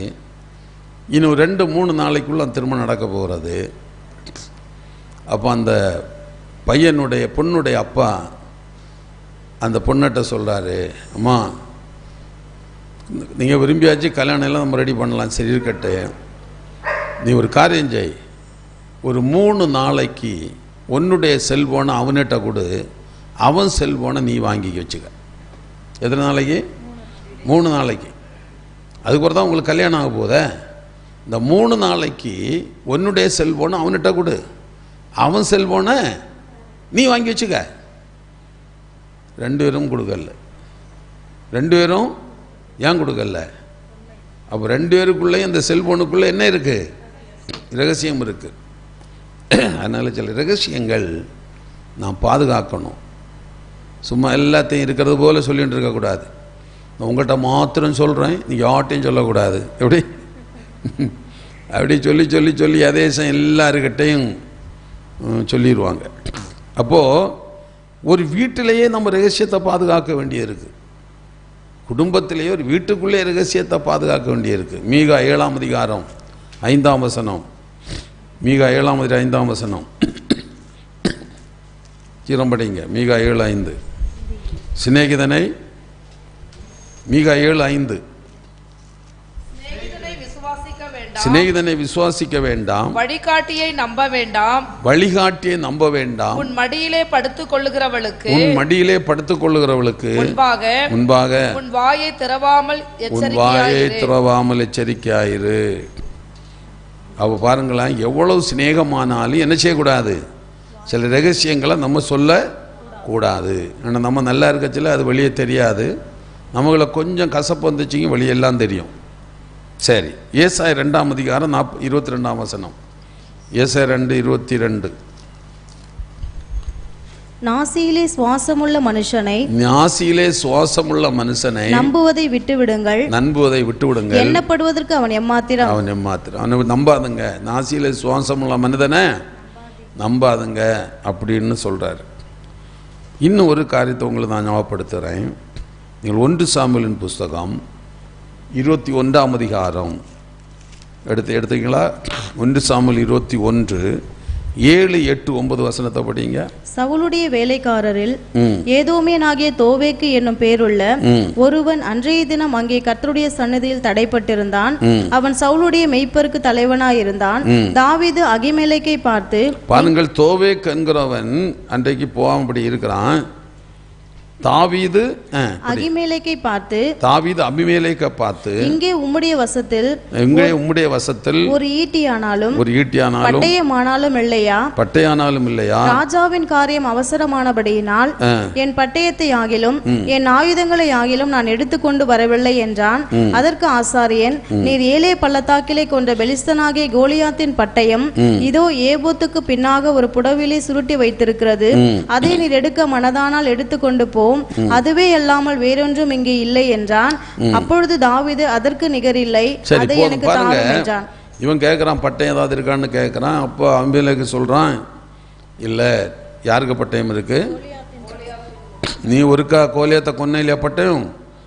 அந்த பட்டயம் தான் என் வசம் இருக்கு, வேணுமான அதை எடுத்துக்கிட்டு போ. இப்போ இவன்கிட்ட வந்ததை யார் பார்த்தது? தோவேக்கன்னு பார்க்குறான். 1 சாமுவேல் 22:9 படிங்க. சவுலின் ஊழியக்காரருடைய நின்ற ஏதோமியனாகிய தோவேக்கு பிரதியுத்தரமாக, ஈசாயின் மகனை நோபில் இருக்கிற அகிதூபின் குமாரனாகிய அகிமேலேகிடத்தில் வரக்கண்டேன். அகிமேலேகிடத்தில் நான் வரக்கண்டேன். 22வது வசனம். 22. அப்பொழுது தாவீது அபியத்தாரை பார்த்து, ஏதோமேனாகிய தோவேக்கு அங்கே இருந்தபடியினாலே அவன் எவ்விதத்திலும் சவுலுக்கு அதை அறிவிப்பான் என்று அன்றைய தினமே தோவேக்கு அங்கே இருந்ததுனால எப்படியானால் நான் இவனிட்ட போனது, அந்த பட்டயத்தை எடுத்ததெல்லாம் அவன் என்ன செய்வான்? சவுலுக்கு அதை அறிவிப்பான். சவுலுக்கு அதை அறிவிப்பான்னு நான் என்ன நினைச்சேன்? தினமே அறிந்திருந்தேன். நான் அன்னைக்கே நான் நினைச்சிட்டேன் அவன் அறிவிப்பான், ஏன்னா அவன் அங்கே இருக்கிறான். அதான் உலகத்தில் ஒரு பழமொழி சொல்லுவாங்க, பகலில் பார்த்து பேசு, ராத்திரி அதுவும் பேசாதேன்னு சொல்லுவாங்க. பகலில் என்ன பண்ணு? பார்த்து பேசு, ராத்திரி அதுவும் பேசாத. அப்போது மீரியாம் ரகசியத்தை பாதுகாத்து கொள்ளுகிறவள். அது ஒரு பெரிய ஒரு காரியங்க. மீரியாம் மட்டும் வெளியில் போய் ஒரு ஃப்ரெண்ட்ஷிப் முறையில் கூட எனக்கு தம்பி பாரு இருக்கிறான், எல்லாரும் கொன்னுட்டாங்க, நாங்கள் மட்டும் கொல்லாமல் தம்பி வச்சிருக்கிறேன்னு சொல்லிட்டா என்ன ஆயிருக்கும்? அவள் ரகசியத்தை பாதுகாத்து கொண்டவள். 2வதாக மீரியாமில் ஒரு சுபாவம், தாய்க்கு அவள் உதவியாக இருந்தாள். எதற்கு உதவியாக இருந்தா? முதல்ல உங்களுக்கு சொன்னேன், நாணல் பெட்டியை செய்வதில் அவள் எப்படி இருந்தாள்? தாய்க்கு உதவியாக இருந்திருக்கலாம். 3வது வசனம் படிங்க. அவள் அதை அப்புறம் ஒளித்து வைக்க கூடாமல் ஒரு நாணற் பெட்டியை எடுத்து அதற்கு பிசினும் கீழும் பூசி அதிலே பிள்ளையை வளர்த்தி நதியோரமாய் நாணலுக்குள்ளே வைத்தாள். பாருங்கள், கொண்டு போய் அதை நாணல் பெட்டி செய்ய உதவியாக இருந்தது மட்டுமல்ல, அந்த குழந்தையை கொண்டு ஒரு பாதுகாப்பான இடத்துல வைப்பதற்கும் அவள் என்ன செய்தா? அவளுக்கு பங்கு அங்கே இருந்தது. ஓரமாய் நாணலுக்குள்ளே பார்வோன் குமாரத்தையும் பார்க்கணும், தண்ணீரில் பெட்டி என்ன செய்யக்கூடாது? அடித்து செல்லக்கூடாது. அப்போது இது அவள் அந்த தாய்க்கு ரொம்ப ஒரு உதவியாக அவள் இருந்தாள். அப்போ குடும்பத்தில் பிள்ளைகள் பெற்றோருக்கு எப்படி இருக்கணும்? உதவியாக இருக்கணும். அம்மா அப்பாவுக்கு பிள்ளைகள் உதவியாக இருக்கணும். தாய்க்கு உதவியாக இருந்தாள். இன்னைக்கு பார்த்தீங்கன்னா தாயை வச்சு தான் பிள்ளைகள் நிறைய வேலை வாங்குறாங்க. ஒரு சின்ன வேலை கூட செய்ய மாட்டாங்க. இந்த 4வது வசனத்தை வாசிங்க. அதற்கு என்ன சம்பவிக்கும் என்பதை அது அறியும்படி என்ன சம்பவிக்கும் என்பதை அறியும்படி அதன் தமக்கை தூரத்திலே நின்று கொண்டிருந்தாள். தூரத்தில் நின்று கொண்டிருந்தாள். தூரத்தில் தம்பிக்கு என்ன ஆகுமோ, தண்ணி வேகமாக வந்து அடிச்சுட்டு போயிடக்கூடாதே, என்ன சம்பவிக்குமோ என்று தூரத்தில் அவள் என்ன செய்தா? அதான் எங்கள் குடும்பம். நம்முடைய குடும்பத்தில் அந்த சகோதர பாசங்கள் இருக்கா? அண்ணன் தம்பி அக்கா தங்கச்சிக்குள்ள அந்த பாசங்கள் இருக்கா? கொஞ்சம் யோசித்து பாருங்க. பைபிள் சொல்லுது, நீதிமொழி 17:17 இடுக்கணில் உதவவே சகோதரன் பிறந்திருக்கிறான். ஆதியாகமம் 4:9 ஆண்டவர் காயினை பார்த்து கேட்கிறார். அதற்கு அவன் பதில் சொல்ல, நான் காவலாளியோ, நான் காவலாளியா, என் சகோதரன் தான் காவலாளியா. அது ஒரு அகந்தையான பேச்சு, ஒரு பொறுப்பற்ற பேச்சு. அன்பானவர்களே, ஆண்டவர் கேட்குறாரு, உன் சகோதரனா ஆபேல் எங்க? உடனே கேட்குறான், என்ன ஒன்று, நான் காவலாளியா? ஒரு பொறுப்பற்ற ஒரு பேச்சு, ஒரு அகந்தையான ஒரு பேச்சு அங்கே தான் பார்க்குறான். அவனை கொன்னுட்டான். கொன்னுட்டு அந்த அகந்தை. அப்போது நம்ம மற்றவங்க நம்மக்கிட்ட பார்த்து கேட்குற கேள்விக்கு நம்முடைய பதில் எப்படி இருக்கிறது? சாந்தமாக பதில் சொல்கிறோமா? அகந்தையாக பதில் சொல்கிறோமா? பொறுப்பற்ற விதத்திலே பதில் சொல்கிறோமா? சிலட்ட ஒரு பொறுப்பை கொடுத்துருப்போம், அது செய்திருக்க மாட்டான். வந்து கேட்டாச்சுன்னா அதை சரியான பதில் சொல்ல மாட்டாங்க. அதான் பொறுப்பற்ற பேச்சு. நல்லா கவனிங்க. அப்போ மற்றவங்க நம்மிடத்தில் கேள்வி மற்றவர்கள் நம்ம கேட்கும்போது நம்முடைய பதில் எப்படி இருக்கணும்? எப்படி இருக்கணும்? சரியாக ஒரு பதிலாக இருக்கணும். ஆனால் இங்கே காயின் வந்து ஒரு பொறுப்பற்ற ஒரு பதில், ஒரு அகந்தையான பதில். நீ கேட்பதற்கு யாருன்னு கேட்குற அளவுக்கு அவன் கேட்குறான். நீ கேட்க யாருன்னு கேட்குற அளவுக்கு பார்க்குறான். என் சகோதரனுக்கு நான் காவலாளியோ? ஒரு சம்பவத்தை நீங்கள் வாசியுங்கள். ஆதியாகமம் புத்தகம் 14ஆம் அதிகாரம் 14ஆம் வசனத்தை நீங்கள் வாசியுங்கள். ஆதியாகமம் 14:14 தன் சகோதரன் சிறையாக கொண்டு போகப்பட்டதை அபிராம் கேள்விப்பட்ட போது, தன் சகோதரன் சிறையாக கொண்டு போகப்பட்டதை, அதாவது தன் சகோதரன்னா லோத்து வந்து ஆபிரகாமனுடைய சகோதரனுடைய மகன். லோத்து வந்து ஆபிரகாம் மகன் இல்லை, ஆபிரகாமுடைய சகோதரன் மகன் தான். யாரு? இந்த லோத்து. இப்போ லோத்து சிறையாக கொண்டு போகப்பட்டான் என்று கேள்விப்பட்ட உடனே இந்த யாருக்கு கோபம் வந்துச்சு? ஆபிரகாம். உடனே போய் கொஞ்சம் பேரை சேர்த்து போய் யுத்தம் செய்து லோத்து அவன் எல்லாத்தையும் என்ன செய்துட்டான்?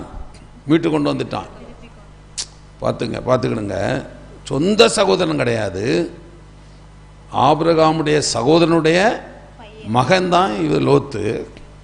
அந்த லோத்துக்கு ஒரு ஆபத்து ஏற்பட்டது, அவன் சிறைப்பிடிக்கப்பட்டான்னு கேள்விப்பட்ட உடனே தன்னுடைய வீட்டில் உள்ளவங்களை என்ன பண்ணான்? கொண்டு போய் யுத்தம் செய்து அவங்கள மீட்டு கொண்டு வாரான். அதான் பார்த்தீங்களா, அந்த உடன் பிறந்தவன் இல்லை, ஆனால் இரத்த பாசம். என்ன பாசம்? இரத்த பாசம். அப்போ நம்முடைய குடும்பத்தில் அந்த இரத்த பாசம் இருக்கான்னு பார்க்கணும். ஒரு இரத்த பாசம் இருக்கா? அநேக குடும்பங்கள் அது இல்லை. உதாரணம் வேதத்திலிருந்து 1-2 காரியத்தை நான் சொல்லி முடிக்கிறேன். நீங்கள் 2 சாமுவேலின் புஸ்தகம் 2ஆம் அதிகாரம் 19 முதல் 23 வசனம் வரையிலும் ஆசைகளை நம்ம பார்க்கலாம்.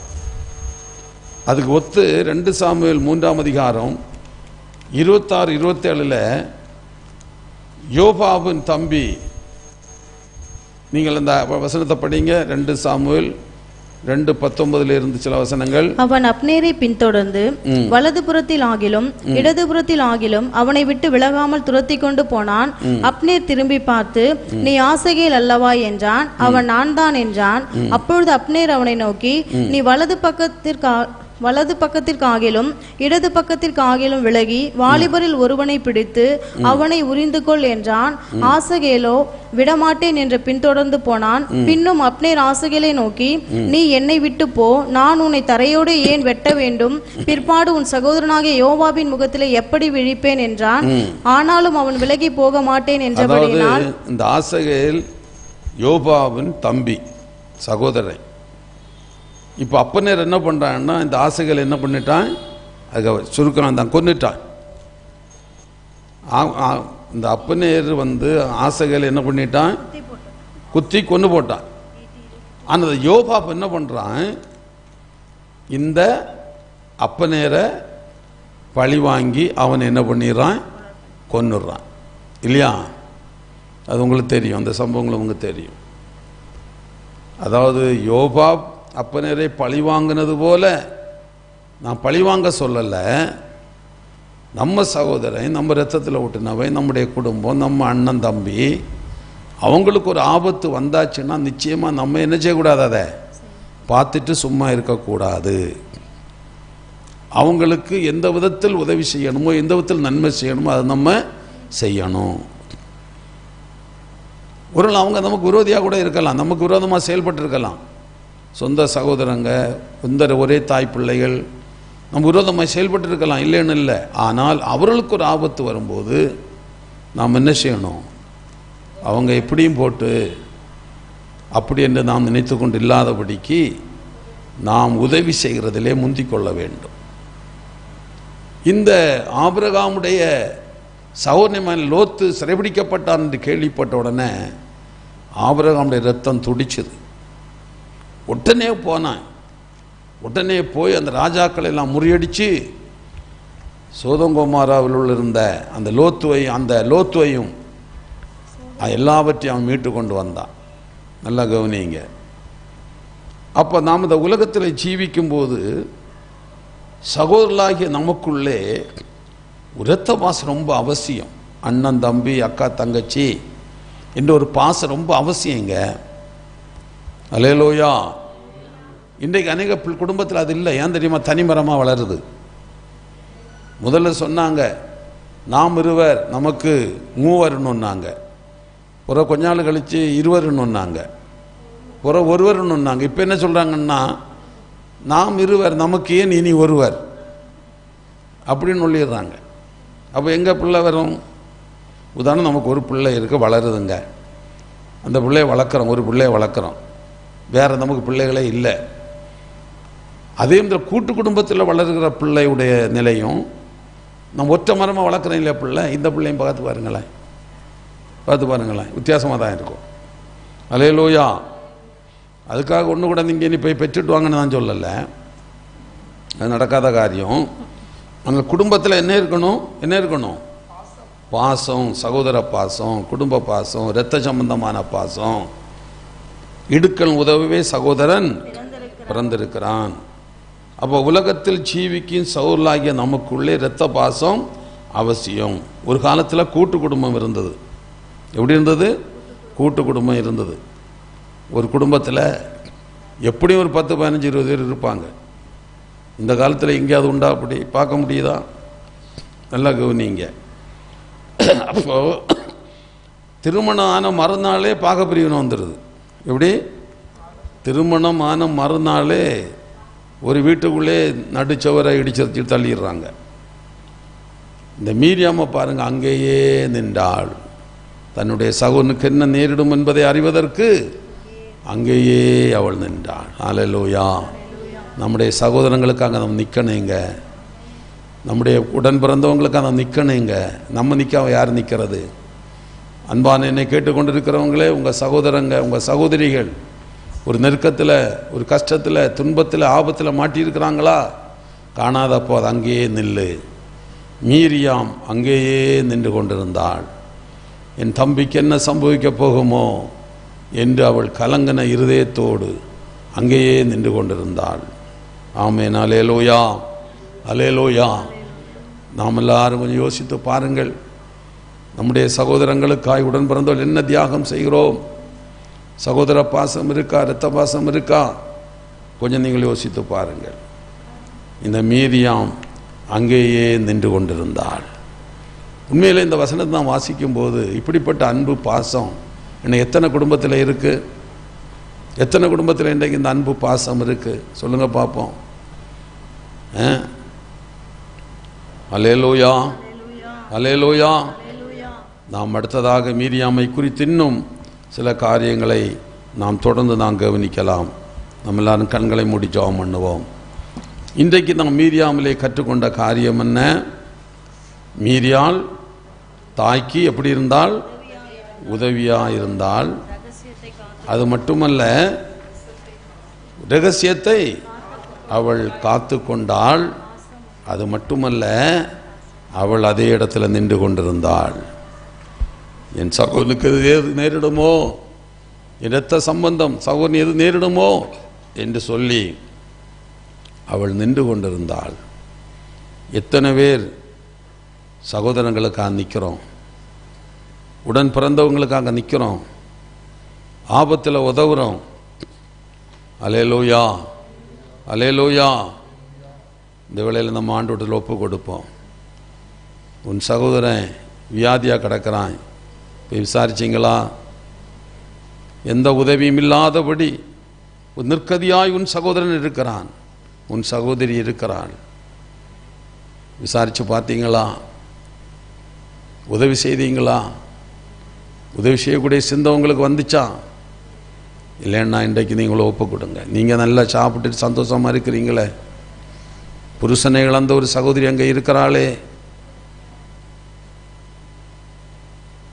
மனைவி இழந்த என் தம்பி இருக்கிறானே, அவனுக்கு சரியான ஆகாரம் அங்கே இல்லையே. ஆகாரம் கொடுக்குறோமா? உன் பிள்ளைகளுக்கெல்லாம் தீபாவளிக்கு துணி வாங்குறியே, கிறிஸ்துமஸ் துணி வாங்குறியே, உன் ஏழை சகோதரியுடைய பிள்ளைகளுக்கு துணி வாங்கி கொடுக்குறியா? கொஞ்சம் யோசித்து பாருங்கள். உன்னுடைய குடும்ப ரகசியம் எல்லாம் போய் சொல்லிட்டு தெரிய, ஊரெல்லாம் சொல்கிற, மருமகளுக்கு ரகசியத்தை சொல்கிற, மகன் ரகசியத்தை சொல்கிற, மாமிக்கு ரகசியத்தை சொல்கிற, உடன் பிறந்தவன் ரகசியத்தை போய் ஊரெல்லாம் போய் சொல்கிற. கேவலமாக இல்லை உனக்கு? யோசித்து பாருங்கள். குடும்ப ரகசியம் பாதுகாக்கப்படட்டும். அல்லேலூயா, அல்லேலூயா. அந்த ஈசாக்கு ஏசாவிடத்தில் சொன்னதை ரகசியமாக கேட்டா, விளைவு பார்த்தீங்களா? யாக்கோபு ஊரை விட்டே ஓட வேண்டியது இருந்துச்சு. கொஞ்சம் யோசித்து பாருங்க. அதுபோல் யோசேப்பு தன் சொப்பனங்களெல்லாம் சகோதரனுக்கு சொன்னான், ரகசியத்தை சொன்னான். சகோதரர்களால் அதை ஏற்றுக்கொள்ள முடியல. பெற்றோர்கள் சிந்தித்து கொண்டிருந்தாங்க, சகோதரரை ஏற்றுக்கொள்ள முடியல. நீ காணுகிற சொப்பனங்க தரிசனங்களை உன்னை குறித்ததை வெளியே சொல்லாத. முதல்ல உன்னை குறித்து வெளியே சொல்லாத. ரெண்டாவது உன் குடும்பத்தை குறித்து வெளியே சொல்லாத. உன் ரகசியத்தை நீ பாதுகாத்துக்க. கோபம் வந்தால் எல்லாம் சொல்லிடுவாங்க. எப்படி? கோபம் வந்தால் எல்லாம் சொல்லிடுவாங்க, அந்தரங்க ரகசியத்தை எல்லாம் சொல்லுவாங்க. கொஞ்சம் அநேகர் அப்படி நான் பார்த்துருக்குறேன், அநேகரை பார்த்துருக்குறேன். ஒரு நாள் ஒரு குடும்பத்துக்குள்ள ஒரு சின்ன பிரச்சனை, கணவன் மனைவிக்குள்ள ஏட்டா வந்தாங்க. அப்போது அந்த தம்பி நம்ம சபையில் ரொம்ப பக்திமானா, ரொம்ப நீதிமானா பேசிகிட்டு இருப்பான். அந்த கோபத்தில் சொல்லுது, ஐயா பக்கா ப்ராட் ஐயா. அது யார்? வீட்டுக்காரன். பக்கா ப்ராட் ஐயா. வந்தா 24 மணி சினிமாயே பார்த்துட்டு இருக்கிறார் ஐயா. எப்படி?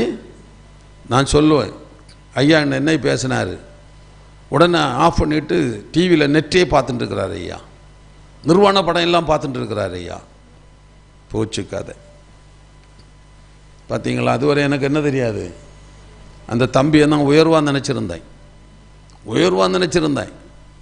அந்த மனைவி வந்து சொல்கிறா, சினிமா பார்ப்பார், நிர்வாண படம் பார்ப்பார், இப்போ அவனே மேலே இருக்கிற அன்பு எனக்கு என்ன இது போச்சு. ஆனால் எனக்கு குறையில்லை. நான் அவனை தட்டி கொடுத்து, நீ அப்பா நீ வருத்தப்படாத, இந்த பெண்கள் அப்படி தான்ப்பா, எப்போவுமே பெண்கள் தான், நீ ஆம்பளையா இரு. இந்த பெண்கள்கிட்ட எந்த ரகசியத்தை என்ன செய்ய முடியாது. பார்க்க முடியாதப்பா. பெண்களுக்கு இருதயம் ஆழம், அந்த ஆழத்தை கண்டும் ஒருத்தனும் கிடையாது. பிரசங்கி கூட அதை சொல்லுவார். பிரசங்கி படித்து பார்த்தா 1000 பேருக்குள்ள ஒரு புருஷனை 1000 பேருக்குள்ள ஒரு புருஷனை கண்டேன், ஆனால் ஒரு ஸ்திரியை நான் என்ன செய்யலை, காணலேன்னு சொல்லுவார் பிரசங்கியில். அதனால் எந்த ரகசியமானாலும் சரி, ஒரு அந்த பையன் ரொம்ப நாள் ரொம்ப கஷ்டப்பட்டான் என்கிட்ட. பாஸ்டர் நான் அப்படியெல்லாம் பார்க்குறது இல்லை பாஸ்டர். நீ பார்க்குறியோ இல்லையோ, இனி அந்த தவறை நீ செய்யாத. ஆனால் என்கிட்ட அந்த அம்மா அந்த பிள்ளை சொன்னதுனால நீ வருத்தப்படாத, நீ கோவப்படாத அப்படின்னு சொல்லி அனுப்புனேன். பாருங்கள் என்ன ரகசியங்கள். அப்படியான ஒரு ரகசியத்தை நம்ம பாதுகாத்து கொள்ளணும். சவுல் கேட்குறான் சித்தப்பை, சாமுவேல் தீர்க்கிட்ட போனிய என்ன சொன்னார்? ஆடை பற்றி சொன்னார், கழுதை பற்றி சொன்னார். வேறு அரசாட்சியை பற்றி என்ன செய்யலை, சொல்லவே இல்லை. அவனுக்கு தெரியும். சொன்னால் இவனை என்ன பண்ணிடுவான், இவனை கொண்டு போடுவான், கொண்டு போடுவான். அவன் பயந்து சொல்லலை. ரகசியங்கள் பாதுகாக்கப்படணும். தேவன் சில தரிசனங்கள் சொப்பனங்கள் நமக்கு தருவார். மரியாள் கிருபை பெற்றவளை நீ வாழ்கைன்னு சொல்லி சில காரியங்களை சொன்னார். தன் இருதயத்தில் அவள் வைத்து என்ன செய்து கொண்டிருந்தாள், சிந்தித்து கொண்டிருந்தாள். நீ உன் குடும்ப ரகசியத்தை சொன்னேன்னா உன்னை பாவத்தில் தள்ளி விட்டுருவாங்க. சில பெண்கள் ஆண்கள்கிட்ட போய் ரகசியத்தை சொல்லுவான், குடும்ப ரகசியத்தை. அதோடு அந்த பொண்ணுக வாழ்க்கை கெட்டு குட்டிச்சோராச்சுன்னு சொல்ல வேண்டியதுதான். விழுந்து போனான்னு அர்த்தம், விழுந்து போனான்னு அர்த்தம். அதனால் பொம்பிள்ளைகள்கிட்ட பேசுங்க, ஆம்பிள்ளைகள்கிட்ட ரகசியத்தை போய் சொல்லாங்க, குடும்ப ரகசியங்களை. கொஞ்சம் யோசிங்க. கர்த்தருடைய கரம் உங்களோடு இருக்கட்டும். நம்மளாம் கண்கண் முடி ஜெபம் பண்ணுவோம். அல்லேலூயா, அல்லேலூயா. எல்லாரும் முழங்கால் படிட்டு ஜெபம் பண்ணுவோம். அல்லேலூயா. சோத்திரம், சோத்திரம், சோத்திரம். இயேசுவே உமக்கு சோத்திரம். நம்பினோரை காக்கும் தேவா, துதியே துதியே துதித்திடுவே. நம்பினோரை காக்கும் தேவா, துதியே துதியே துதித்திடுவே. அம்புவியாவும் படைத்தீரே, அம்பராவுந்தன் வாக்காலே. அம்புவியாவும் படைத்தீரே, அம்பராவுந்தன் வாக்காலே. எம்பராயெல்லாம் நீந்தீரே, எம்பராயெல்லாம் நீந்தீரே. நம்பினோர் குந்தன் தயவாரே. சோதிரம் துதி பாத்திர உமை என்றும் என்றும் துதித்திடுவே. சோத்திரம் துதி பாத்திர உமை என்றும் என்றும் துதித்திடுவே. தீயோனம் புகழ் தாக்காதே, எம்மை துதியே துதியே துதித்திடுவே. தீயோனம் புகழ் தாக்காதே, எம்மை துதியே துதியே துதித்திடுவே. தேவே நீருந்தன் சிறகாலே, தினமும் மூடி காத்தீரே. தேவே நீருந்தன் சிறகாலே, தினமும் மூடி காத்தீரே. தீரனுகாதும் மறைவினிலே, தீரனுகாதும் மறை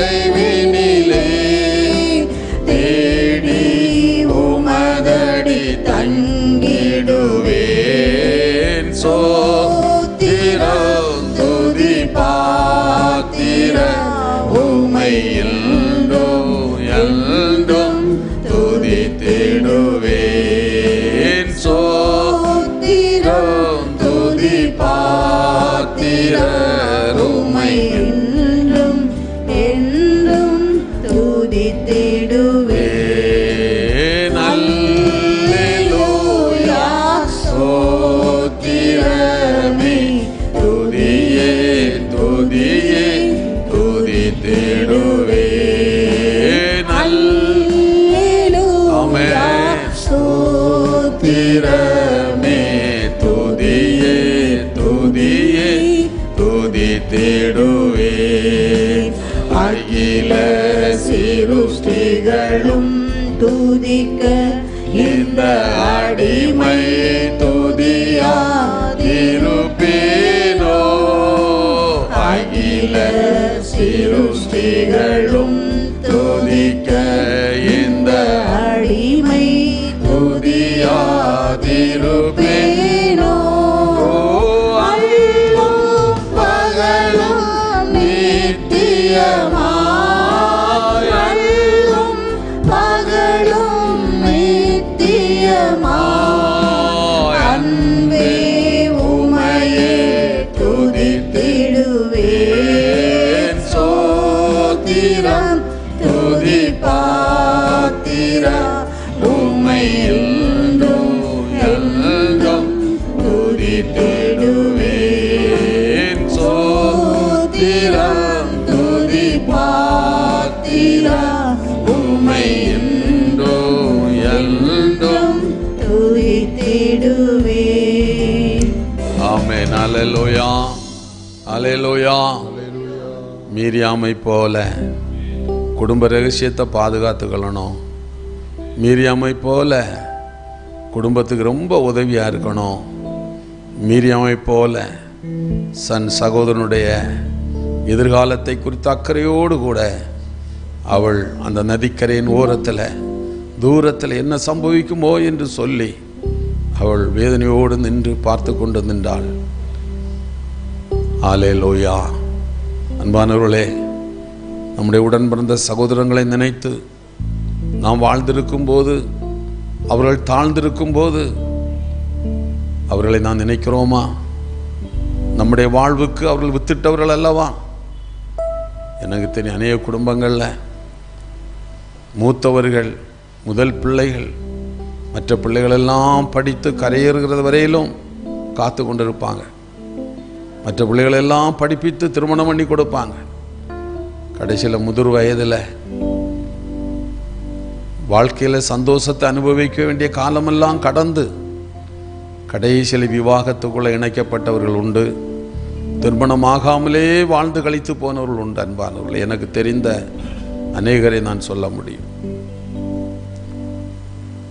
ஆனால் அவர்கள் ஒரு சிலர் தான் எங்கள் மூத்த அண்ணா மூத்த அக்கா எங்களுக்காக பாடுபட்டாங்களே உதவுனாங்களே என்று சொல்லி நன்றி உள்ளிரியத்தோடு இருக்கிறது. மற்றவர்கள் எல்லாருடைய மறந்து விட்டார்கள். மறந்துவிட்டு எனக்கு தெரியும் ஒரு குடும்பம், அவங்க டீச்சர், கல்யாணமே பண்ணலை. எவ்வளோ வரணும் வந்து பெரிய பெரிய இடங்களெல்லாம் வந்து கல்யாணமே பண்ணாத தன் தம்பி தங்கைகளுக்காக வாழ்ந்தாங்க. எல்லாரையும் கல்யாணம் பண்ணி கொடுத்தாங்க. கடைசியில் அவங்களுடைய வாழ்க்கையின் முடிவங்க தெரியுமா? முதியோர் இல்லத்தில். முதியோர் இல்லத்தில் அங்கேயே அவங்கள போய் சேர்ந்தவங்க தான். அவங்களாகவே போய் சேர்ந்தாங்க, அங்கேயே மரித்தாங்க. ஆனால் இவங்க யாரும் அவங்கள போய் பார்க்கல, இறந்தவரை கூட போய் பார்க்கல. அப்படிப்பட்ட எத்தனையோ பேரை நான் சொல்ல முடியும். அன்பானவர்களே, குடும்ப பாசம், இரத்த பாசம், சகோதர பாசம், குடும்ப பாசம் அவசியம். குடும்ப ரகசியம் பாதுகாத்து கொள்ள வேண்டியது அவசியம். கோபத்தில் வாயை விட்டுறாங்க, ரகசியத்தை வெளிப்படுத்தாதுங்க. மீரியாம் வெளிப்படுத்தியிருந்தா மோசைக்கு நிலம் என்ன ஆயிருக்கும்? கொஞ்சம் யோசிதுங்க. வெளிப்படுத்தாதுங்க, ரகசியத்தை காத்துக்கொள்ளுங்க. அது மட்டுமல்ல, சகோதரனுக்கு ஒரு நல்ல காலம் நேரிது வரையிலும் அங்கேயே நின்றாள். அங்கேயே நின்றாள். அந்த பார்வன் குமாரத்தி வந்து குழந்தை எடுத்து, அழகுள்ள குழந்தை அழுது என்று கண்டோன்ன குழந்தை எடுத்தான். ஓடி போகிறா. இந்த குழந்தைக்கு பால் கொடுக்கிற ஒரு எபிரேய சிறியன் அழைத்து கொண்டு வரட்டும், அங்கேயும் ரகசியத்தை பாதுகாக்கிறான். இவங்க அம்மா இருக்கிறாங்க எனக்கு தெரியும்னு சொன்னாலே போச்சுது. ஆனால் அவள் சொல்லலை. எபிரேய சீரியலிலே பால் கொடுக்கிற தாயை நான் கொண்டு வரட்டுமா? கொண்டு வா. அங்கேயும் அந்த ரகசியத்தை பாதுகாக்கிறான். மோசேயின் தாய் அவள் என்று அவள் சொல்லவே இல்லை. என் சொந்த சகோதரன் தான் மோசே என்று சொல்லவே இல்லை. ரகசியத்தை பாதுகாக்கிறாள். குடும்ப ரகசியம் பாதுகாக்கப்பட வேண்டியது, கணவன் மனைவியுடைய ரகசியம் பாதுகாக்கப்பட வேண்டியது. இவைகளெல்லாம் நான் ஞாபகத்தில் வைத்து இன்றைக்கு நாம் ஜீவிப்போம். காயினை போல என் சகுந்தன் காவலாளியோ என்று சொல்லி திமிர் பிடிச்ச வார்த்தைகளை பேசக்கூடாது. ஆணவமிக்க வார்த்தைகளை பேசக்கூடாது. தடித்த வார்த்தைகளை பேசக்கூடாது. நான் காவலாளியோ, நீ காவலாளி தான். இடுக்கன் உதவியை சகோதரன் பிறந்திருக்கிறான். ஏன் சகோதரங்களோடு, அக்கா தங்கை தம்பிகளோடு நம்ம பிறந்திருக்கிறோன்னா உதவத்தான். அல்லேலூயா. கொஞ்சம் சிந்தித்து பாருங்கள். இதை கேட்டுக்கொண்டிருக்கிற அன்பு தேவனுடைய பிள்ளைகளே, ஒரு சகோதரன் வாழ்ந்திருக்கும் போது அவனுக்கு மேலே எரிச்சல் படாதுங்க. சில சகோதரங்களுக்குள்ளே எரிச்சல், கோபம். அவன் பாரு, அவன் நல்லா இருக்கிறான், அவன் சம்பாதிக்கிறான், நீ சம்பாதிக்கிற. அல்லேலூயா. எனக்கு ஒரு குடும்பத்தை தெரியும். 2 அண்ணன் தம்பி. மூத்தவன் கஷ்டப்பட்டு உழைச்சி சம்பாதிச்சான். இளவன் என்ன பண்ணான் தெரியுமா? குடிச்சு அழிச்சான். எல்லாத்தையும் அழிச்சான். அவன் கல்யாணம் பண்ணி அவன் சந்தோஷமாக இருக்கிறான். இவன் கல்யாணம் பண்ணி குடும்பத்தை நாசம் பண்ணினான். கடைசியில் எண்ணும் அவன் அண்ணனுக்கிட்ட சண்டை, சண்டை. நீ நல்லா இருக்கிற. யோசித்து பாரு. இப்படி அநேக குடும்பங்கள். ஒரு ஆள் வசதியாக இருந்தால் கூட எத்தனை நாள் சகோதரங்களுக்கு உதவி செய்ய முடியும்? ஓரளவுக்கு தான் செய்வாங்க. ஒரு அவங்களுக்கு குடும்பம் பிள்ளைகள் எல்லாம் வந்தாச்சு இல்லையா, அவங்களுக்கு பார்க்கணும் இல்லையா? நீ எப்போவுமே குடிச்சழிச்சு கொண்டே இருப்ப, நீ எப்போவுமே செலவு பண்ணிக்கிட்டே இருப்ப, வேலைக்கு போக மாட்டேன், சம்பாதிக்க மாட்டேன். உனக்கு எப்போவுமே அவங்க செய்து கொண்டு இருக்க முடியுமா? ஒரு குறிப்பிட்ட காலம் செய்வாங்க. அதுக்கு பிறகு அவ்வளோதான், முடிஞ்சு போச்சு. கொஞ்சம் யோசித்து பாருங்கள். குடும்ப ரகசியத்தை வெளியே சொல்லாதுங்க, தூற்றிட்டு தெரியாதுங்க, பாதுகாத்து கொள்ளுங்க. ரெபேக்காள் தகப்பை மகனிட்ட சொன்னதை கேட்டு அப்படியே தம்பிகிட்ட சொல்லி உடனே குறுக்கோளியில் காரியங்களை சொல்லி ஆசீர்வாதத்தை பெற்றுக்கொண்டு அண்ணன் தம்பிக்குள்ள பகையை மூட்டி விட்டுட்டாங்க. இப்படியெல்லாம் நம்ம செய்யக்கூடாது. ஆண்டவர் நமக்கு உதவி செய்யட்டும். குடும்பம் ஞானமாய் செயல்படணும். குடும்பத்தில் கர்த்தர் உதவி செய்வாராக. நாம் ஜெபம் பண்ணுவோம். எங்களை நேசிக்கிற அன்பான பிதாவே, நாங்கள் மே சோத்தரிக்கிறோம். இந்த நேரத்துக்காக உமக்கு நன்றி ஆண்டவரே. நாங்கள் மீரியாமை குறித்து சில காரியங்களை படிக்க எங்களுக்கு உதவி செய்தீரப்பா. ஆமாம் ஆண்டவரே, மீரியாமிடத்தில் நல்ல குணங்கள் இருந்தது. அதற்காக உமக்கு நன்றி செலுத்துகிறோம். நாங்களும் நல்ல குணத்தை பின்பற்றும்படி எங்களுக்கு உதவி செய்வீராக. இந்த ஆராதனையிலே பங்கெடுத்து நிகழ்ச்சியை பார்த்து கொண்டு ஒவ்வொருவரோடு நீர் பேசி ஒவ்வொருவரையும் ஆசீர்வதிக்கும்படி உம்முடைய சமூகத்தில் ஜெபிக்கிறேன். தூரத்திலே பார்க்கிறவர்கள், சமீபத்தில் இருக்கிற எல்லாரையும் நீர் ஆசீர்வதிப்பீராக. நடத்தும் இயேசுவின் மூலம் வேண்டுகிறோம் பிதாவே, ஆமென். நாத்துமாவே கர்த்தரை சோத்திரி, எல்முள்ளமே பரிசாமத்தை சோத்திரி. நாத்துமாவே கர்த்தரை சோத்திரி, அவர் சகல உபகாரங்களை மறவாதே. ஆமேன், ஆமேன். அல்லேலூயா, அல்லேலூயா, அல்லேலூயா. கர்த்தர் உங்கள் ஒவ்வொருவரையும் ஆசீர்வதிப்பாராக. ஆமேன், ஆமேன்.